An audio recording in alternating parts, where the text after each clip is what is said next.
Hello everyone and welcome back to my B&B Everyday YouTube channel. I hope you guys are having a wonderful day. Before we start, please hit the subscribe button and give this video a thumbs up. In Forrester's design office, Hope doesn't like Steffi, inferring that her mama is ent over to the task of running the company. Steffi responds that's not what she's byword, only that Brooke has paid a high price for Hope's conduct. Her father and forefather are principally banished from their own company. Hope urges her to just accept that this is the future of Forrester. She'll see that at the launch of the jewelry line moment. She'll be celebrating in the arms of the man she loves. In the main office, Brooke tells Carter she can see this is importing on him. He protests that the Forrester fired Hope and sidelined all of them. Ridge blinked his ideas. Brooke denies that's the case. He always valued him and his fellowship. Carter quaffs, I valued his. Brooke says it's Valentine's Day, and they're without the person that they love. At the Forrester manse, Ridge and Taylor spoon and talk about chancing their way back to each other before participating a kiss. Eric wanders in and suggests they sit and watch the jewelry line drop. It's bound to be a success. Ridge says the success will be his pater. Eric grievances that they won't get any credit after being ousted from their own company. In his office, Finn fires off a textbook to Steffi, apologizing for having to work such a long shift on Valentine's Day, and saying he loves her. After, he mutters, how do I tell you Luna's my son? At the Forrester manse, Steffi and Daphne have joined the others to watch the jewelry line drop. Steffi gets Finn's textbook communication and replies, Happy Valentine's Day, with a heart emoji. She pauses and looks thoughtful.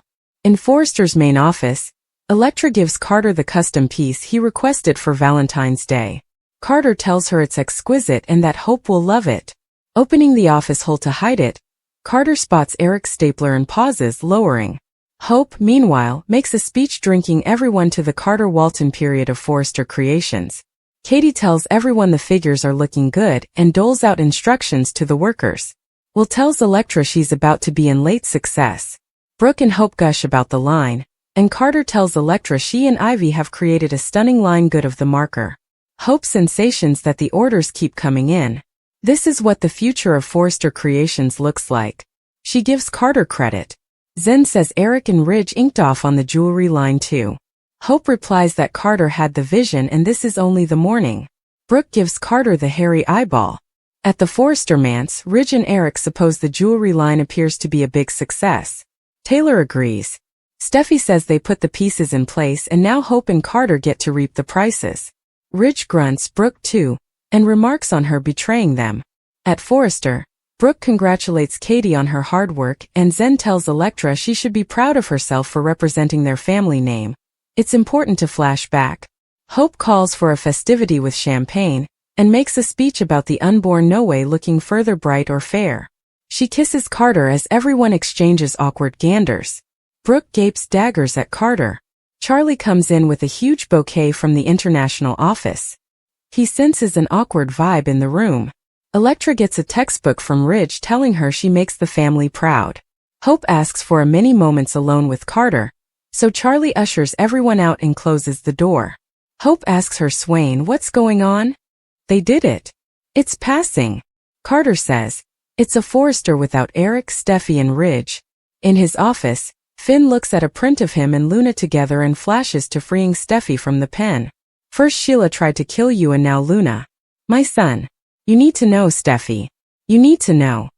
At Forrester in the wardrobe area, Will tells Elektra she deserves her success. Pointing out that it's Valentine's Day, he produces a teddy bear and red roses. They kiss. In the design office, Katie, Brooke and Zen bandy Carter not being agitated about the line's success. Katie wonders what's going on. Brooke thinks he misses his stylish friend. She knows she misses Ridge. In the main office, Carter tells Hope this doesn't feel right with the Forresters not being part of this success. Hope urges him not to let this pall over his accomplishments. He did this. He dared to dream big and it succeeded. Allow yourself to celebrate that. Carter agrees that they righted the boat and proved that they can lead. Perhaps this is our chance to go out on top. Hope pouts, confused. At the Forrester manse, Steffi takes Finn's call. He says he's wedged at the sanitarium and doesn't know when or if he'll be home. She reassures him. He really does need to talk to her. She says she loves him and he returns the sentiment. I'll see you when I get home. Steffi disconnects and Taylor explains that Ridge went for a walk. He's processing a loss. Steffi is sure Carter will realize he made a mistake. When he does, they will get their company back and relieve it of the Logans formerly and for all. Heartache and a surprise visitor. In the main office, Carter wants to celebrate with Hope, but it doesn't feel right. He tricked them. It was underhanded, however. Show him the books and the protrusions. If we apologize, Hope gawps if they go to Ridge. You want me to apologize to Ridge and Steffi after everything they've done to cheapen me, to affront me? Carter, no. No. Carter pulls out Eric's stapler. This is Eric's stapler. This is his office. His office, his president, it's not mine. I feel like a snake. Because I am. Hope tells him to stop it. He's no similar thing. What he did was heroic. Carter shakes his head.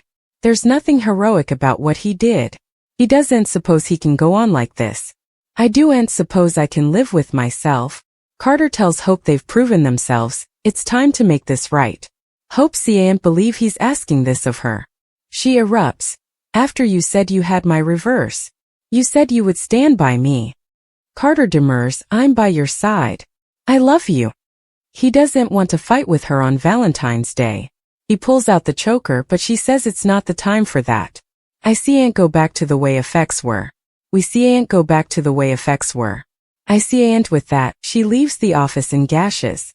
Crying, Carter takes the choker out of its box and paces around holding it. Fuming, he pounds on the office and shatters the rock. Heart into pieces. Suddenly Ridge appears. Heavy as the head that wears the crown, huh, Carter? Taylor may have 6 words for Ridge after he flops back to Brooke in the end. The jotting is formally on the wall now that Taylor is talking about trusting Ridge and planning their endless future. Does anyone really believe Ridge is able of staying with one woman indefinitely? The only thing endless for Ridge is the fact that he's a ever-wise lemon. Ridge's waffling ways will no doubt come back to suck Taylor down the road and make her remorse this reunion. It's just a matter of time until Taylor's drowning in her own gashes and wishing she defied getting back together. Taylor was staying in the bodies when Brooke betrayed Ridge by snatching up the CEO position. Indeed, if Brooke claimed she had the right intentions. Of course, that was on top of the other conflict that had formerly agonized Ridge and Brooke's relationship. Brooke wasn't happy about all Ridge's name calling when it came to Hope. We also can't forget Ridge claimed on moving out when Brooke refused to protest her own son off the property. Effects are still tense between Ridge and Brooke right now. And it's possible the situation will get worse before it gets better. Brooke and Ridge up as a fortune couple that's always going to come back around. Brooke made a vaticination about being back together with Ridge, so we've every reason to believe they'll reunite by also. After Taylor becomes the clunker of this love triangle formerly more, will she eventually learn her assignment? Will Taylor decide she can't keep going down this doomed romantic path with Ridge when he's only going to devastate her? Still, Taylor may say these 6 words to Ridge after he chooses Brooke and leaves her crush. You'll no way break my heart again.